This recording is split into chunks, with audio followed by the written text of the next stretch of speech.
Hi there. Okay, this video is about the economics of swimming, or the economics of floating, the economics of being in water. How is it related? How can swimming or floating, be related to economics? Uh, Hard to fathom, right? Yeah, but okay, just think like this. When when you float, can you feel how much of your body is sticking out of the water? If your legs come out of the water, no, your feet. Let's say your feet. Uh, can you feel the wind on your toes? Can you feel how much of the foot is sticking out of the water? Can you do the same with your maybe face? How much? Where's the water line? Where are you? And can you feel all these things? Or even yeah, can you feel it? So if you can feel it, you know where you stand. You have enough data to know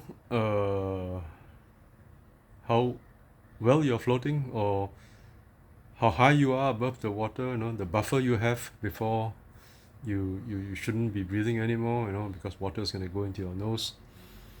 So if we are sensitive enough, or we are able to sense acutely enough, uh, there is no need to compensate for to compensate with a very big safety buffer. We don't need to put in a lot of effort to build up buffer. Okay, you see, if you are always afraid of being poor, what do? You save a lot of money, you build up a buffer. You work very hard, you build up massive savings, you create all kinds of passive income streams. You're afraid. You want to have insurance against sinking financially, or becoming poor, destitute, not able to survive. Yeah, maybe you should go begging, but anyway. So when you swim, it's the same thing.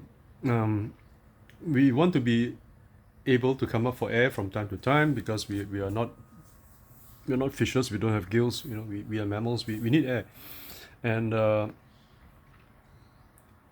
most important thing when uh, we are swimming or floating is not to be stressed up, because when you're stressed up and you're struggling, you use a lot more oxygen. Really, you really use a lot more oxygen.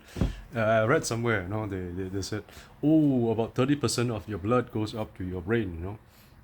Plenty goes up here, to the neck.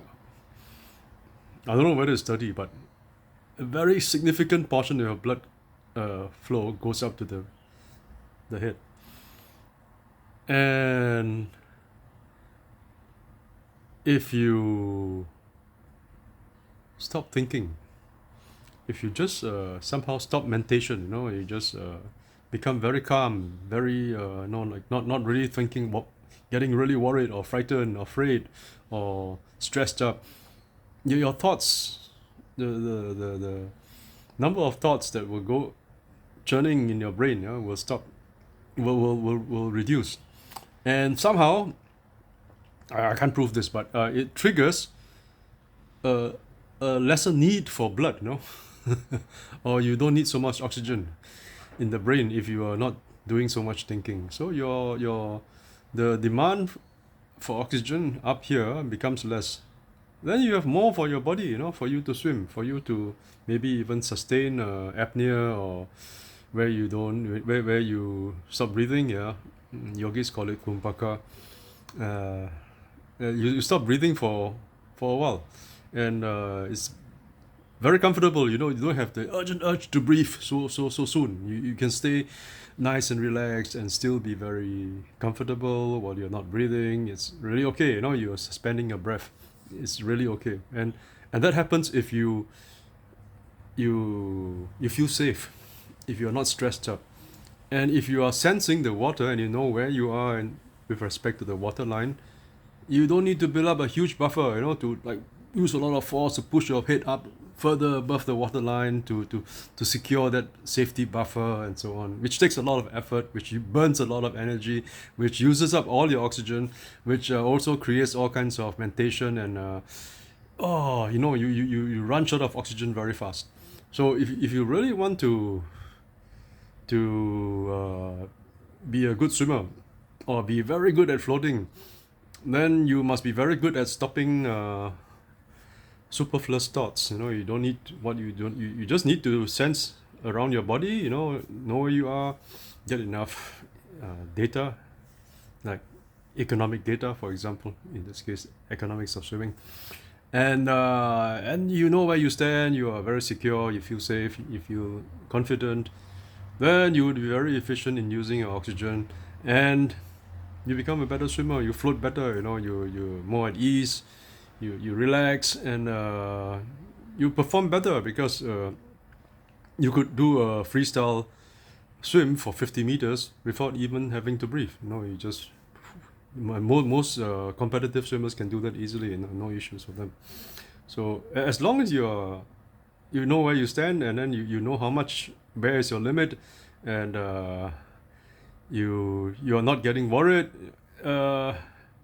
you perform better. Okay, so that's what I want to share with this video. Thanks very much for listening.